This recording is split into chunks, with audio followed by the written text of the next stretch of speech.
ওয়াইদা মারিদা ফাউদহু, যদি কোনো মুসলিম ব্যক্তি অসুস্থ হয় তাহলে তাকে দেখতে যেতে হবে। অসুস্থ বলতে কি বোঝায় এখানে?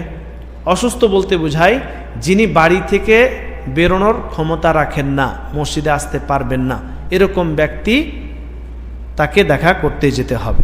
মানে অসুস্থতা এরকম হতে হবে যে ঘর থেকে আর বেরোতে পারছেন না, নামাজ পড়তে আসতে পারছেন না।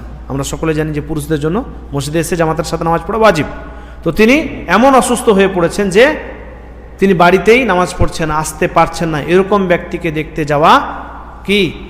এ সম্পর্কে ওলামা ইকরামদের মত হচ্ছে যে অধিকাংশ, বিশেষ করে শেখ সালেহ হোসেন রহমতুল্লাহ আলাইহি বলেন যে কোনো ব্যক্তি যদি অসুস্থ হয়, আর এমন অসুস্থ যিনি নামাজ পড়তে আসতে পারছেন না বা বাড়ি থেকে বেরোতে পারছেন না, তাহলে ফারজে কিফায়া, মানে কিছু সংখ্যক মানুষ যদি তাকে দেখতে চলে যায় তাহলে ইনশাআল্লাহ সবার তরফ থেকে কিফায়াত বা যথেষ্ট হবে। উদাহরণস্বরূপ আপনাদের কোম্পানিতে একজন খুব অসুস্থ হয়েছে, মানে এমন অসুস্থ যেটা বললাম যে নামাজ পড়তে আসতে পারছে না, খুবই অসুস্থ, সাধারণ অসুস্থ না, মানে জ্বর সর্দি ইত্যাদি ছোটোখাটো অসুস্থ হয়েছে এরকম না, এরকম মানে এই আওতায় পড়ছে না, এটা এই হুকুমের আওতায় পড়ছে না।